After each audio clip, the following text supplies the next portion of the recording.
Hi there, Aries. Here's a general look at your solar chart for the whole of 2010. This is part one. Now what I'm going to do is deliver the facts to you just fast and straight and probably a little bit boringly so that you can refer back to it if you feel you want to over the year. So without further ado, I'll mention the eclipse on January the 15th. That's going to send a pulse of energy through your solar chart in a certain area over the subsequent 6 months, which is going to affect your major goals in life. So you feel it's important to be consistent with all your personal goals and your professional ones, but there will be unseen hands helping you from behind the scenes, I think, from mid-January to June the 6th. Physically, this could mean working with people connected to an institution or a center or some kind of special behind-the-scenes group which is dedicated to a special cause.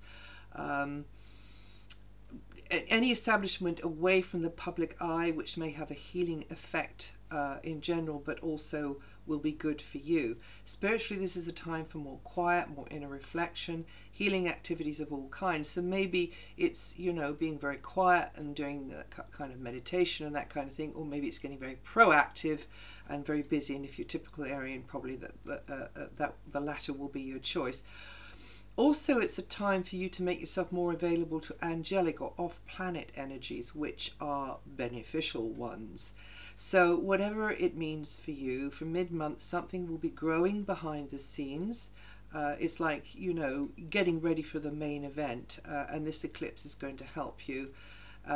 Whatever you're experiencing at the moment, Aries, no matter how personal it may feel to you, it is working consciously or unconsciously towards the good of the whole. So this is also a time for compassionate action and support from others, but also that's you going the extra mile too. All will add to the pool of goodwill, no matter how insignificant it feels to you at the time. Now, Jupiter parts company with the Neptune Chiron conjunction from the end of the first week of January. In 2009, this sometimes confusing influence may have muddied the waters or left things hanging in the air. It's sort of like an air of uncertainty.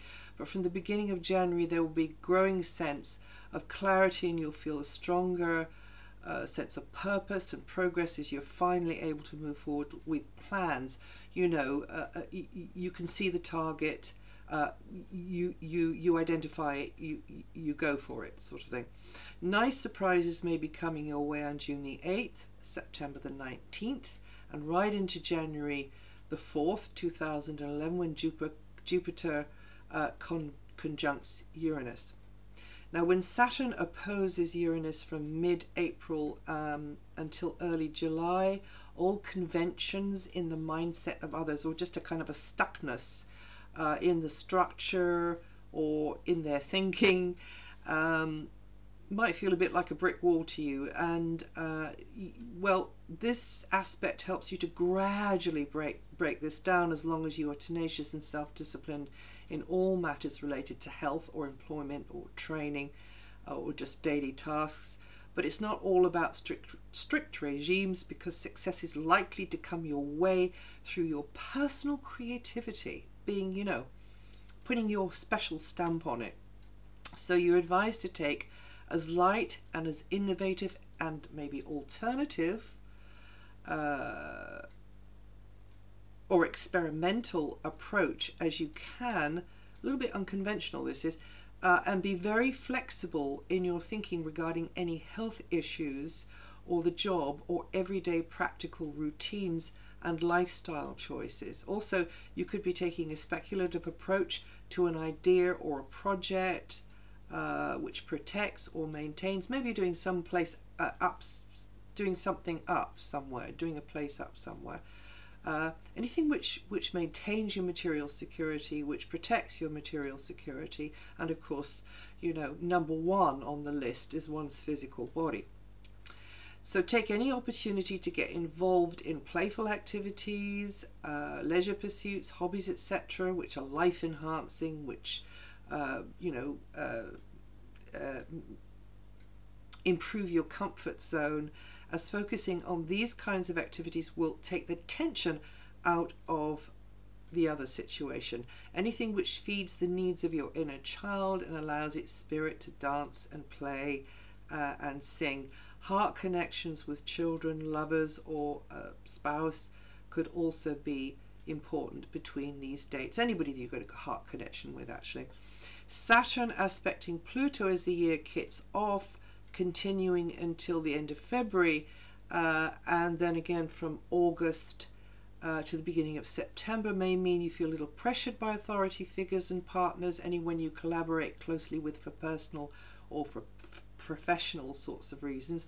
You may feel required to follow certain protocols which kind of are limiting, and you may get involved in some kind of power struggle, you know, push me, pull you situation, and you're more likely than ever to pull the plug on a relationship that isn't working for you, Aries.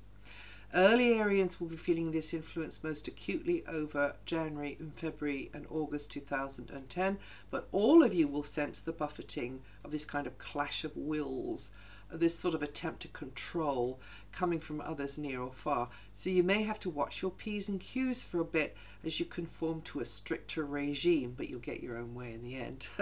You may somehow feel more under the scrutiny of others, which may not be bad, but it certainly will be kind of conditional and a tad judgmental at times.